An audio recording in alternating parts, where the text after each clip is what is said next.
Qué bueno que continúan con nosotros en la entrevista central del día de hoy.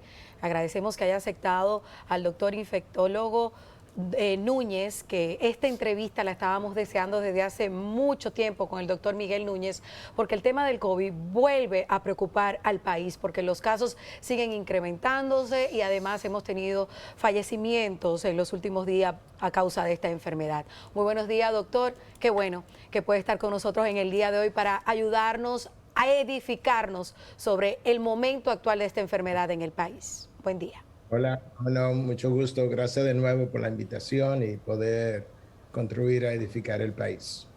Doctor, aprovechamos además como en su condición de pastor, de líder religioso, en estos días hemos visto esta ola de violencia, pero también hemos hablado con psicólogos y psiquiatras. Por ejemplo, ayer aquí en El Despertador, una psiquiatra nos hablaba de esta ola de violencia, y también el doctor César Mella, ayer lo entrevistamos, y nos decía que existe una seria dificultades en la salud mental, no se ha tomado en serio la salud mental en el país, y en un momento de crisis como la que estamos viviendo, la crisis económica, el confinamiento que nos generó la pandemia y además lo que estamos viviendo como consecuencia de la guerra en Ucrania, con incrementos constantes en los precios y el desempleo en el país, también están contribuyendo a afectar la salud mental. ¿Usted nos podría comentar un poco su percepción desde el punto de vista de la fe, de la espiritualidad? ¿Qué es lo que nos está pasando en la sociedad?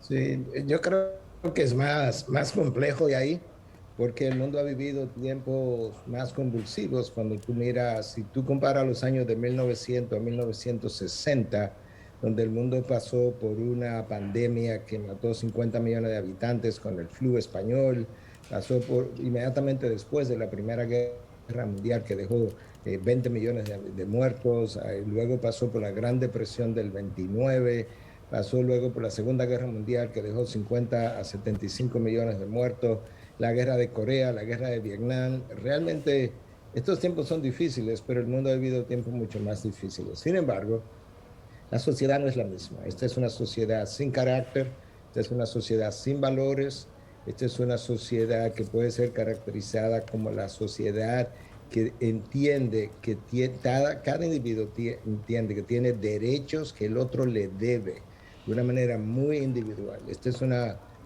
sociedad altamente individualista, quizá la primera de la historia en términos de no saber lo que es vivir en comunidad y necesitar cierto nivel de respeto del uno hacia el otro. Y eso ocurre básicamente cuando tú te despegas del creador, que es el dador de valores. Cuando no tenemos un marco de referencia absoluto al cual referirme, al cual yo pudiera decir esto está bien, esto está mal, pues todo el mundo quisiera que su verdad, como la acomode, sea aceptada como buena y válida. Y hoy estamos mucho peor, porque hoy queremos que los sentimientos sean validados también. Lo que yo siento es lo que yo soy. Entonces es una sociedad en deterioro y obviamente la única manera de regresar nuestra sociedad al centro es regresando al dador de la ley moral, que ese es Dios, el creador, que escribió dicha ley en el corazón de los hombres, pero la conciencia del hombre se ha ido adormeciendo, en algunos casos encallando, y eso es lo que pasa. Cuando tu conciencia se endurece, no tienes valor por la vida, no importa si ha nacido o no ha nacido, no tiene valor por el otro. El ser humano está ahí para servirte a ti. Si tú no me sirves, pues ya no sirve, te quito del medio, y eso es lo que estamos viviendo. Una sociedad sin valores, sin sentido de responsabilidad, sin sentido de culpa, sin sentido de vergüenza. Y eso es un caos, y eso está globalmente afectándonos a todos.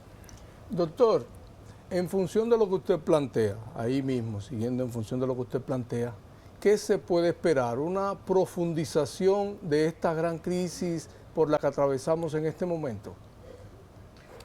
Definitivamente, si tú escuchas las voces cristianas serias, nosotros todos esperamos una profundización mucho mayor de los problemas, hasta que una de dos cosas ocurra, hasta que el Dios de los cielos quiera intervenir y devolvernos al camino, o que usualmente van de la mano, hasta que el hombre llegue a un momento tal de corrupción, de descomposición, que no tenga otra cosa que hacer que gritar o clamar, sería la palabra, clamar a ese Dios por misericordia y que Él entonces intervenga y nos regrese. No hay, la diferencia entre esta sociedad y sociedades anteriores es básicamente a nivel del fundamento. Imagínate una casa.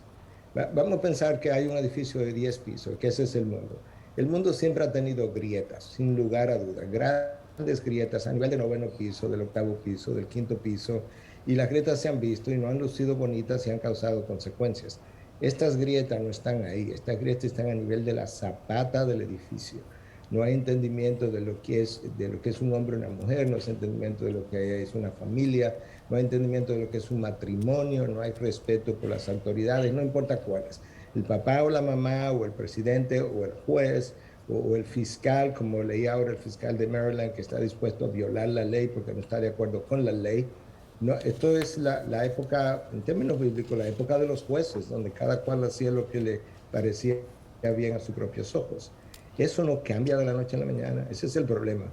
Cuando tú socavas y socavas y socavas las bases de un edificio, para tú reparar eso va a tomar mucho tiempo, versus cuando tú tienes una sola grieta a nivel del 2º piso, del 3er piso. Esto va a tomar mucho tiempo rehacerlo, pero tenemos que comenzar. Y eso es lo que nosotros estamos tratando de hacer, de proclamar la redención del hombre, a la persona de Cristo, que para eso vino a dar testimonio de la verdad. El hombre ha abrazado una serie de mentiras, incluyendo el hecho de que el otro tiene que complacerme, como acabamos de ver en este delito. Tiene que complacerme, aunque lo que te estoy pidiendo es ilegal. Esas son de las mentiras que abrazamos. Y en esas mentiras entonces nos vamos hundiendo como sociedad. El hombre necesita la verdad y por eso Cristo dijo delante de Pilato, yo vine para dar testimonio de la verdad, porque la mentira ha hundido al hombre. Doctor, para adentrarnos ya en el tema del COVID, finalmente, entonces es un problema de almas también, no solo de armas. Y aprovecho para preguntarle si está de acuerdo con el desarme nacional y con un diálogo nacional por la paz, como están proponiendo algunos líderes. Bueno, definitivamente que algún tipo de desarme tiene que ocurrir. La pregunta es hasta dónde, pero no hay duda de que tiene que haber algo que permita un mejor control de quién va a poseer armas de destrucción. Porque de la misma manera que tratamos de controlar quién puede manejar después de una edad, que tratamos de controlar, bueno, en Estados Unidos por lo menos, a quién se le vende alcohol después de cierta edad, tiene que haber cierto control. Y la realidad es que no todo el mundo necesita un arma. Yo como pastor, honestamente, yo no necesito un arma. Hay gente en nuestra iglesia que puede ser parte del equipo de seguridad. Eso es otra cosa, pero no yo, esa no es mi función. Y así como yo, habemos muchísimas otras personas en iguales condiciones. Y entonces la facilidad con la que un arma se adquiere y luego la enorme pena y la enorme pérdida de personas valiosas con capacidad de producción para el país, de contribuir, que son perdidas simplemente porque en un acto de ira o de no complacencia alguien decidió quitarte la vida. Algo tiene que ser hecho, porque no puede ser que nos crucemos de brazos y pensemos, no se puede hacer absolutamente nada.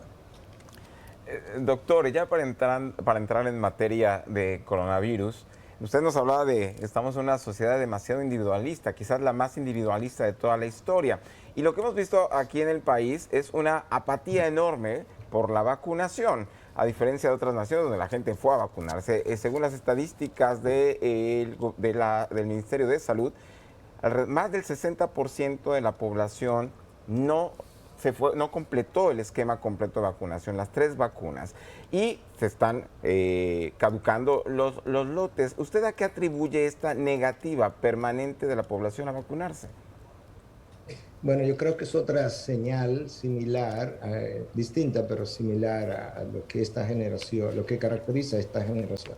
Recuerda que las generaciones anteriores tenían un concepto de la verdad. No necesariamente todo el mundo estaba de acuerdo en lo que era la verdad, pero todo el mundo creía que había un principio de verdad.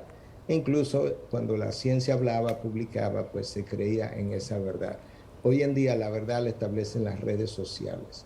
El que más habla, el que más vocífero es.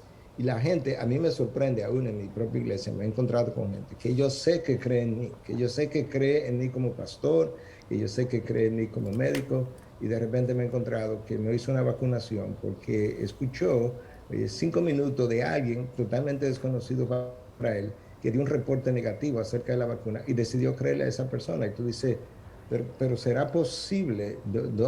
¿Cómo es que estamos pensando?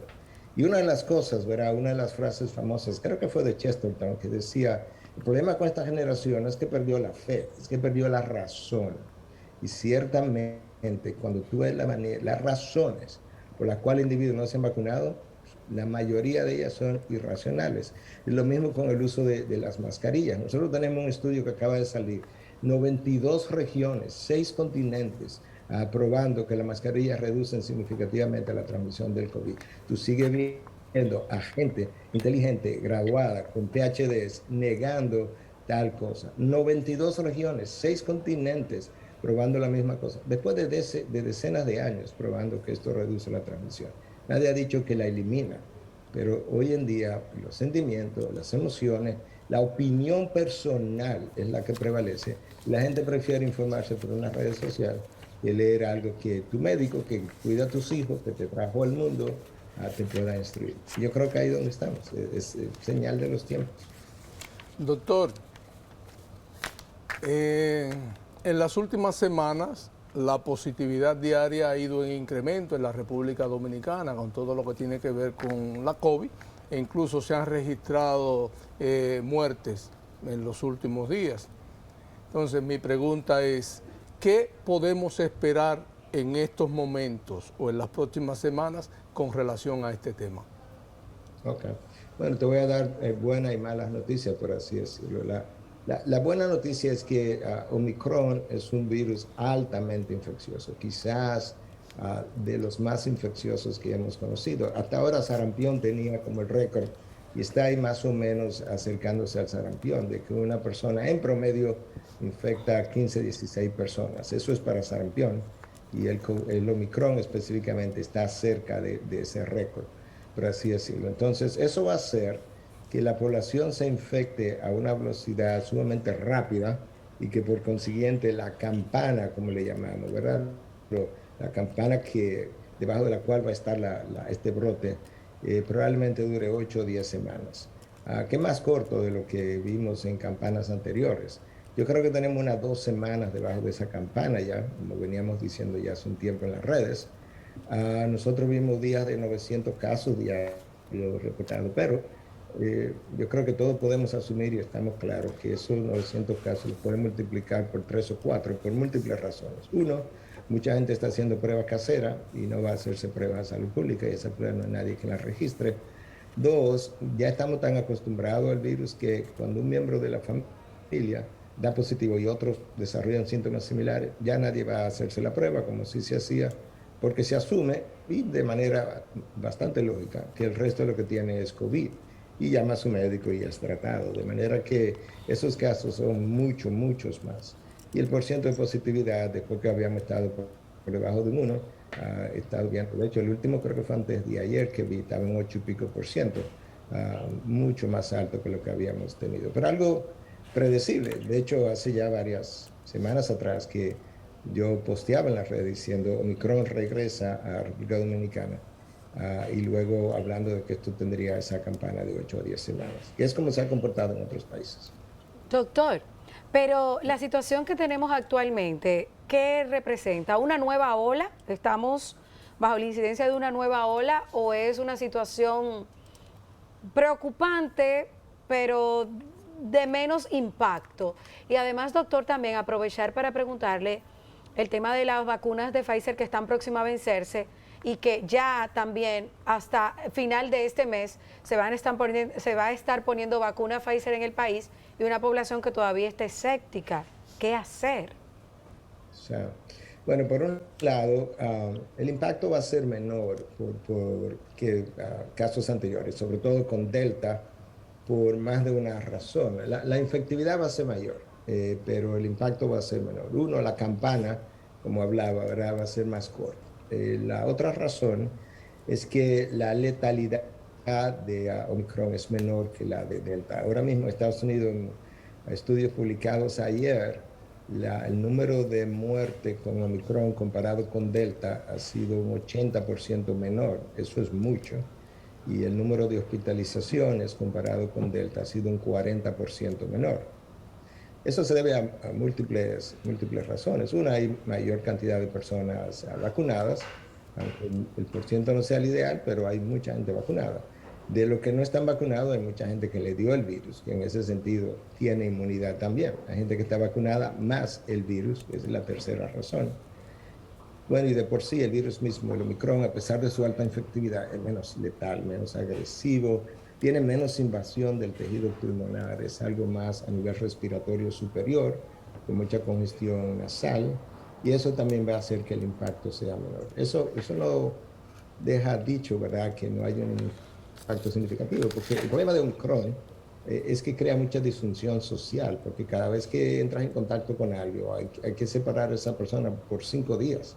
Entonces ahora esa persona deja de trabajar y si va a separar a 4, 5, 6, esa persona desempeña diferentes funciones, son médicos, son enfermeras, son ingenieros, están en medio de una construcción, son analistas, pueden ser un controlador aéreo, pueden ser pilotos. O periodistas. Periodistas también, que tienen un trabajo importante que realizar, definitivamente. O sea que yo no quisiera que la población tomara esto como que, bueno, es una gripe, es ligera. Bueno, y lo otro es que nadie quiere un COVID largo, un long COVID, como se llama en inglés. Pero no es una ola nueva, doctor. Es una ola, sí, es una ola. De hecho, creo que leí algo, si no me equivoco, creo que leí algo hace un par de días de Salud Pública que hablaba de la sexta ola en nuestro país. Es un brote, definitivamente. Estamos en menos de 50 casos en ocasiones y estamos por 1000 en un día en particular, tenemos casi 900 casos al día. Y como decía, eso no representa ni la mitad de los casos que realmente están ocurriendo. Adiós a las vacunas de Pfizer, doctor. Bueno, cuando venzan, vencerán. Yo creo que no es el final de junio, sino de julio, la fecha, creo que fue lo que leí. Bueno, yo espero que el país pueda traer otro tipo de vacuna, porque definitivamente que siempre habrá gente que querrá vacunarse o hacer su booster. La gente no llegó a entender nunca que el esquema final de la vacunación son 3 dosis. La tercera dosis, en un momento dado que cuando comenzamos a recomendarla, la gente pegó el grito al cielo. Ya eso no es un booster, eso no es un refuerzo, eso es una dosis de 3 que lleva el esquema, como pasa con la vacuna del sarampión y de la papera, etcétera, etcétera. La cuarta dosis es tu primer refuerzo. Moderna está a punto de sacar una nueva vacuna más específica para Omicron, pero que mantenga la protección contra las variantes anteriores. Eso será una mejoría. Esto vamos a tener que seguirlo peleando, esa es la realidad. Nos falta desarrollar la vacuna que necesitamos desarrollar y desarrollar mejores antivirales, más accesibles en términos de costos, más distribuido en el mundo, para que se convierta como el flu, algo que pueda ser manejado. Pero no estamos ahí, nos queda un trecho por recorrer. Doctor, justamente hablando de la cuarta vacuna, que también ha sido bastante polémica, pero para todos aquellos que recibimos la primera dosis de Sinovac, la primera y segunda dosis de Sinovac, la tercera muchos fue Pfizer, algunos AstraZeneca, ¿qué deberíamos de esperar? ¿Que haya una vacuna especial de refuerzo para la cuarta o aprovechar que hay vacunas y vacunarnos con esta cuarta dosis en estos días? Sí, yo creo que la mejor opción sería aprovechar la vacuna de ARN mensajero. Es una vacuna que ha probado tener mayor eficacia. La buena noticia es que cuando aquellos que hicieron 2 Sinovac y una tercera Pfizer, creo que el doctor Eddie Pérez publicó aquí en el país su propio estudio, ¿verdad? Como cabeza del estudio, es que cuando combinabas a Sinovac, si la dejabas sola quizás no era tan efectiva, pero cuando la combinaba con vacuna de Pfizer o de ARN mensajero, pues su efecto era muchísimo mayor. Pero si Pfizer está disponible y todavía está disponible en nuestro país, mi recomendación, con todos los signos de inflamación posible, ponte una cuarta vacuna, definitivamente que tiene un efecto protector en disminuir, puede disminuir la adquisición del virus, pero sobre todo, la disminución de lo que es hospitalización y por tanto intubación y muerte sigue siendo enorme. Entonces, no veo, lo que ha creado toda esta controversia Recuerda que por años, la gente iba al pediatra, llevaba a sus hijos, sus seres más queridos, sus hijos. El pediatra decía, tu hijo necesita 3 vacunas, 4 o 5. Y tú sabes que nosotros tenemos una sociedad hoy más o menos libre de vacunas de enfermedades, de sarampión, de papera, de varicela, de tosferina, de tétano. Piensa la última vez que oíste un caso de eso. Eso fue el fruto no solamente de vacunas, sino de padres que le creyeron a sus pediatras. Hoy, lamentablemente, eso no está. Todo el mundo parece creer que tiene un mejor conocimiento que su pediatra o su internista. No le ha hecho caso y por tanto tenemos la situación que tenemos. Doctor, en Shanghái hay un distrito que en el día de mañana será confinado para someter a test a toda la población. Y hay regiones en China que todavía no han superado del todo el tema de confinamiento. Entonces, ¿podría esperarse nuevas medidas en ese sentido en la República Dominicana, de que las autoridades decreten nuevos confinamientos? Yo no creo. Yo creo que si llegamos a algún tipo de nuevas medidas, será uso de mascarillas. No creo que... El problema de China es que está aplicando una política que es imposible, que es cero COVID. Eso ellos pudieron hacer eso al principio, pero al final, como vimos, ¿verdad? 2 años después, en buen dominicano le salió el tiro por la culata, porque cuando ya todo el mundo se estaba recuperando, China estaba cerrando hasta 21 ciudades al mismo tiempo. Porque tú no puedes hacer control de cero COVID con las medidas que ellos han hecho. De hecho, vi cosas que no parecen ni siquiera racionales. Yo vi camiones echándole sal a calles para desinfectar las calles. Eso no tiene ninguna racionalidad. Y honestamente, yo no quiero parecer un juez aquí, pero a mí me parece que regímenes totalitarios aprovechan circunstancias de este tipo para continuar impulsando la opresión y la obligatoriedad a mis órdenes, de manera que en el día de mañana puedas comportarte de una misma forma cada vez que te lo diga. Porque no hay forma de querer hacer eso. Entonces, yo creo que para nosotros volver a un estado de confinamiento, tendríamos que estar en un estado probablemente hasta mucho mayor que lo que tuvimos en un principio, porque ya hay principios de manejo un poco mejor entendidos de comportamiento, y por tanto yo creo que las mascarillas sí yo creo que tienen sentido, y comenzar a incentivarlas de manera voluntaria. Nosotros hemos estado haciendo eso en nuestra iglesia y mucha gente ha respondido voluntariamente, sin que sea impositivo, en la medida en que los líderes, la gente que recibe a las personas, los servidores, pues lo modelan, otros lo han ido acatando. Es algo de protección para ti mismo, para otros. Yo no creo que ninguno de nosotros quiere un long COVID. El long COVID puede tener manifestaciones cardíacas, puede tener manifestaciones musculoesqueléticas, neurológicas, y tú sabes que te puede dar el COVID más ligero del mundo y como quiera hacer un long COVID, porque es algo inmunológico, el sistema inmunológico se dispara, dificultad respiratoria, miocarditis. Entonces yo no veo por qué no nos queremos proteger y proteger a otros, pero como que tenemos este sentimiento de que somos invencibles, y no lo somos. Además, tenemos que ser un poco más conscientes y saber que los días de trabajo que pierdo, que mucha gente me dice, mejor no tengo que ir al trabajo, pero representa pérdida de tu contribución a la sociedad, que se vuelve masiva cuando hay miles de personas no trabajando por días, cuando pudimos haber evitado mucho de eso. Doctor, es prácticamente imposible que de aquí al 31 la gente vaya y acuda a ponerse la dosis de COVID correspondiente a la Pfizer, porque son 3 millones de vacunas que tenemos próximas a vencer. Y hablamos de 36 millones de dólares perdidos. Cada una de esas vacunas se compró a unos $12. Haga de juez ahí, ya que usted mencionó que no quería ser juez. ¿Quién es culpable? ¿El gobierno que compró vacuna de más o la población que no acudió a inocularse? No, yo no creo que sea el gobierno. El gobierno siempre tiene que, todos los gobiernos, no solamente este, siempre tiene que apuntar al máximo, la máxima meta posible para lograr. De manera que si no se logra, no sea un fracaso de la gestión. Pero como tú sabes, no estamos en un gobierno totalitario donde el gobierno puede obligar a la población a ponerse las vacunas. Entonces, yo creo que lo que ha habido ha habido una población demasiado pegada a las redes sociales, escuchando voces no autorizadas, que entonces la llevaron a no acudir a vacunarse cuando pudieron y debieron hacerlo. Y debieron haber prestado atención a voces que entendían esto. Hay muchísimas, la mayoría de las áreas del quehacer diario, incluyendo periodismo, yo no lo entiendo, esa no es mi área de experticio, administración, economía. Yo le pregunto a gente que sabe de esto y no tomo decisiones sin hacer ciertas preguntas.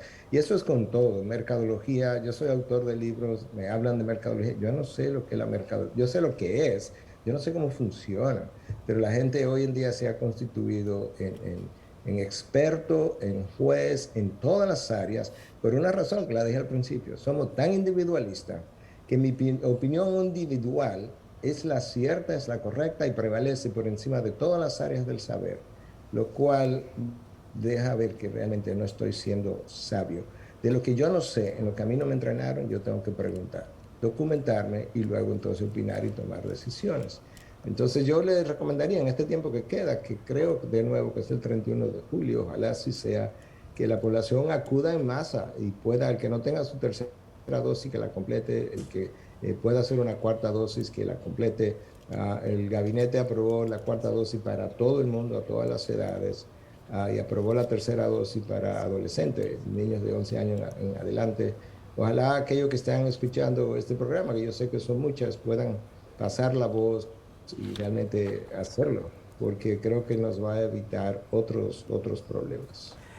Doctor, con el surgimiento de algunos casos de esta Viruela del mono. viruela del mono, también resurge el temor de que bueno, se pueda convertir en una epidemia. Y mi pregunta es, dado que toda la generación mundial que nació después de 1980 nunca se vacunó contra la viruela, porque se consideraba que ya la viruela humana, que ya estaba erradicada del planeta, entonces sería bueno, sería una posibilidad volver a vacunar, empezar a vacunar a toda esta población o al menos a los niños de las generaciones más recientes.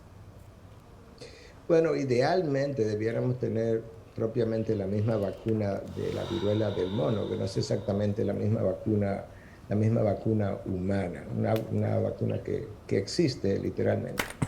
Yo creo que en términos de, eventualmente esto será declarado, yo creo, una epidemia, y la razón es que ya tenemos 27 países que han documentado casos de viruela del mono. O sea, yo no creo que se ha declarado pandemia porque los números son bajitos. Creo que están por debajo de 1000 casos todavía, alrededor de 800 y tanto. Pero lo que tú necesitas para declarar algo una pandemia son 3 regiones. Si tú encuentras algo en Europa y en África y en Estados Unidos o las Américas, sur, norte, centro, ya tú tienes definición para pandemia. Los números están bajitos y probablemente eso no ha sido hecho. Ahora, la transmisión de la viruela del mono es un tanto diferente porque si bien es cierto que puede ser transmitida por las secreciones, no es a los niveles de las enfermedades respiratorias, porque no es primariamente una enfermedad respiratoria. Hay mucha transmisión que es vía el toque de las lesiones, de las secreciones, ¿verdad? De las ampollas que se forman. Eso no lo vimos con Omicron.